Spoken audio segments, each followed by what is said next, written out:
अस्सलाम वालेकुम दोस्तों, क्या हाल चाल। दादू दादू का कमेंट है जी। भाई टिकटॉक पर कैसे कमाई की जा सकती है भैया? बस लगी हुए या लगे हुए वाला सीन है। और टिकटॉक पर कोई दूसरा तरीका नहीं है, ठीक है ना।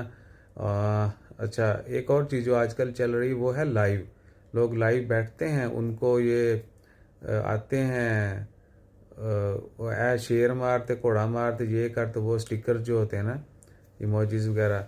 तो लोग वो बाय करके फिर उनको जो है ना वो शेयर करते हैं, वो उनके अकाउंट में जाती हैं, उसको वो रिडीम करते हैं, वो पैसा आता है। या फिर क्या है कि बहुत ज़्यादा फ़ैन फॉलोइंग है तो लोग एडवर्टाइजमेंट से पैसा लेते हैं, जिसके मतलब हम भी सोच रहे हैं कि चलो थोड़े थोड़े पैसे लेके ही कमाना शुरू करिए। बड़ा प्रोजेक्ट नहीं मिलना।